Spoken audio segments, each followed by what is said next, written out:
یہ وہ لوگ ہیں جو مشکلات میں صبر کرتے اور سچ بولتے اور عبادت میں لگے رہتے اور نیکی میں خرچ کرتے اور اوقات سحر میں گناہوں کی معافی مانگا کرتے ہیں۔ اللہ تو اس بات کی گواہی دیتا ہے کہ اس کے سوا کوئی معبود نہیں، اس حال میں کہ وہ انصاف کا حاکم ہے، اور فرشتے اور علم والے بھی گواہی دیتے ہیں کہ اس غالب حکمت والے کے سوا کوئی لائق عبادت نہیں۔ دین تو اللہ کے نزدیک اسلام ہی ہے، اور اہل کتاب نے جو اس دین سے اختلاف کیا تو علم حاصل ہونے کے بعد آپس کی ضد سے کیا،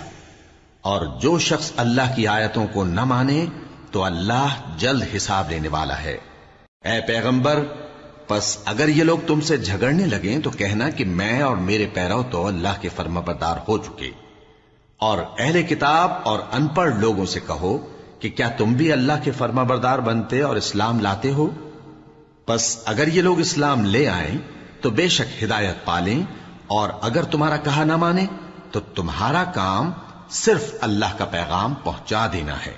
اور اللہ اپنے بندوں کو دیکھ رہا ہے۔ جو لوگ اللہ کی آیتوں کو نہیں مانتے اور انبیاء کو ناحق قتل کرتے رہے ہیں، اور جو انصاف کرنے کا حکم دیتے ہیں انہیں بھی مار ڈالتے ہیں، ان کو دکھ دینے والے عذاب کی خوشخبری سنا دو۔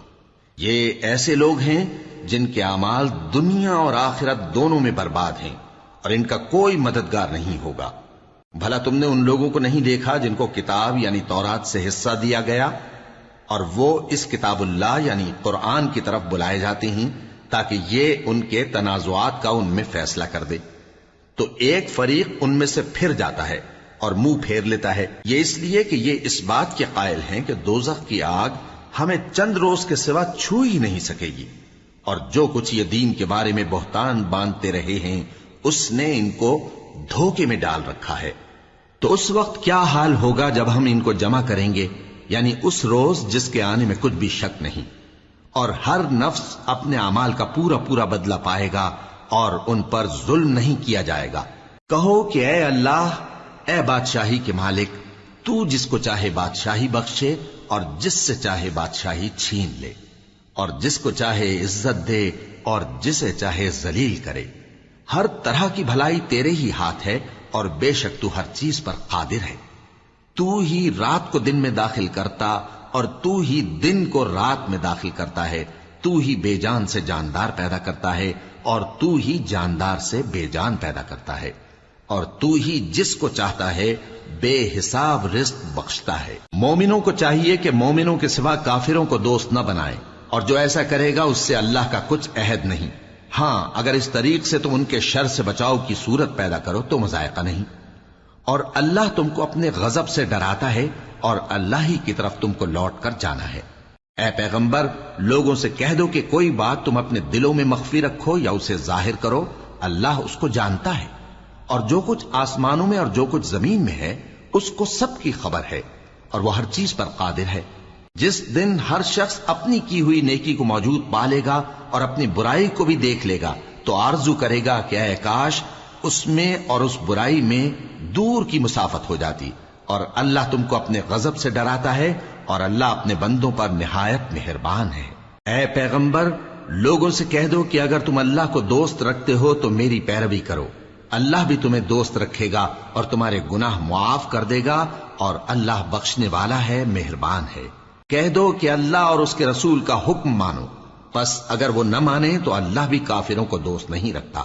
اللہ نے آدم اور نوح اور خاندان ابراہیم اور خاندان عمران کو تمام جہان کے لوگوں میں سے منتخب فرمایا تھا، ان میں سے بعض کی اولاد تھے، اور اللہ سننے والا ہے، جاننے والا ہے۔ وہ وقت یاد کرنے کے لائق ہے جب عمران کی بیوی نے کہا کہ اے پروردگار، جو بچہ میرے پیٹ میں ہے میں اس کو تیری نظر کرتی ہوں، اسے دنیا کے کاموں سے آزاد رکھوں گی، تو اسے میری طرف سے قبول فرما، تو تو سننے والا ہے، جاننے والا ہے۔ پھر جب ان کے ہاں بچہ پیدا ہوا تو کہنے لگی کہ پروردگار، میرے تو لڑکی ہوئی ہے، جبکہ اللہ خوب جانتا تھا جو ان کے ہاں ولادت ہوئی تھی، اور نہ ہوتا لڑکا مانند اس لڑکی کے، اور کہنے لگی میں نے اس کا نام مریم رکھا ہے، اور میں اس کو اور اس کی اولاد کو شیطان مردود سے تیری پناہ میں دیتی ہوں۔ تو اس کے پروردگار نے اس کو پسندیدگی کے ساتھ قبول فرمایا اور اسے اچھی طرح پرورش کیا، اور زکریا کو اس کا کفیل بنایا، زکریا جب کبھی عبادت گاہ میں اس کے پاس جاتے تو اس کے پاس کھانا پاتے۔ یہ کیفیت دیکھ کر ایک دن مریم سے پوچھنے لگے کہ مریم، یہ کھانا تمہارے پاس کہاں سے آتا ہے؟ وہ بولی کہ اللہ کے ہاں سے آتا ہے، بے شک اللہ جسے چاہتا ہے بے حساب رزق دیتا ہے۔ اس وقت زکریا نے اپنے پروردگار کو پکارا، عرض کی کہ پروردگار، مجھے اپنی طرف سے اولاد صالح عطا فرما، تو بے شک دعا سننے والا ہے۔ چنانچہ وہ ابھی عبادت گاہ میں کھڑے نماز ہی پڑھ رہے تھے کہ فرشتوں نے آواز دی کہ زکریا، اللہ تمہیں یحییٰ کی بشارت دیتا ہے،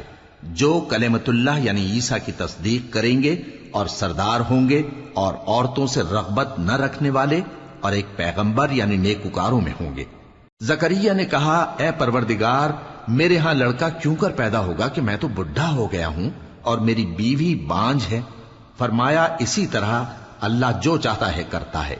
زکریا نے کہا کہ پروردگار، میرے لیے کوئی نشانی مقرر فرما دے۔ فرمایا، تمہاری نشانی یہ ہے کہ تم لوگوں سے 3 دن اشارے کے سوا بات نہ کر سکو گے،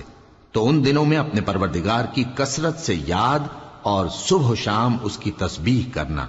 اور جب فرشتوں نے مریم سے کہا کہ مریم، اللہ نے تم کو برگزیدہ کیا ہے اور تمہیں پاک بنایا ہے اور دنیا جہان کی عورتوں میں سے تم کو منتخب کیا ہے، اے مریم، اپنے پروردگار کی فرما برداری کرنا اور سجدہ کرنا اور رکوع کرنے والوں کے ساتھ رکوع کرنا۔ اے نبی، یہ باتیں اخبار غیب میں سے ہیں جو ہم تمہارے پاس بھیجتے ہیں۔ اور جب وہ لوگ اپنے قلم بطور قرعہ ڈال رہے تھے کہ مریم کا کفیل کون بنے، تو تم ان کے پاس نہیں تھے، اور نہ اس وقت ہی ان کے پاس تھے جب وہ آپس میں جھگڑ رہے تھے۔ وہ وقت بھی یاد کرنے کے لائق ہے جب فرشتوں نے مریم سے کہا کہ مریم، اللہ تم کو اپنی طرف سے ایک کلمے کی بشارت دیتا ہے جس کا نام مسیح اور مشہور عیسیٰ ابن مریم ہوگا، اور جو دنیا اور آخرت میں آبرو مند اور مقربین میں سے ہوگا، اور ماں کی گود میں اور بڑی عمر کا ہو کر دونوں حالتوں میں لوگوں سے یکساں گفتگو کرے گا اور نیکوکاروں میں ہوگا۔ مریم نے کہا کہ پروردگار، میرے ہاں بچہ کیوں کر ہوگا کہ کسی انسان نے مجھے ہاتھ تک تو لگایا نہیں؟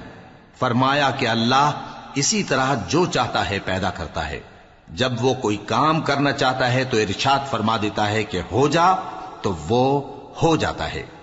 اور وہ اسے کتاب و حکمت اور تورات اور انجیل کا علم عطا کرے گا، اور عیسیٰ بنی اسرائیل کی طرف پیغمبر ہو کر جائیں گے اور کہیں گے کہ میں تمہارے پاس تمہارے پروردگار کی طرف سے نشانی لے کر آیا ہوں، وہ یہ کہ تمہارے سامنے مٹی سے پرندے کی صورت بناتا ہوں، پھر اس میں پھونک مارتا ہوں تو وہ اللہ کے حکم سے سچ مچ پرندہ ہو جاتا ہے، اور پیدائشی اندھے اور ابرص کو تندرست کر دیتا ہوں، اور اللہ کے حکم سے مردوں کو زندہ کر دیتا ہوں، اور جو کچھ تم کھا کر آتے ہو اور جو اپنے گھروں میں جمع کر رکھتے ہو سب تم کو بتا دیتا ہوں۔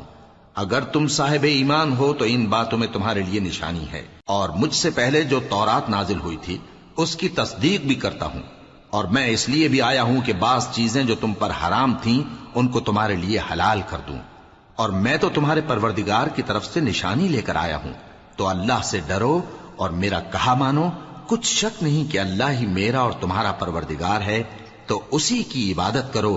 یہی سیدھا رستہ ہے۔ پھر جب عیسیٰ نے ان کی طرف سے انکار و نافرمانی ہی دیکھی تو کہنے لگے کہ کوئی ہے جو اللہ کا طرفدار اور میرا مددگار ہو؟ حواری بولے کہ ہم اللہ کے طرفدار اور آپ کے مددگار ہیں، ہم اللہ پر ایمان لائے اور آپ گواہ رہے کہ ہم فرمانبردار ہیں۔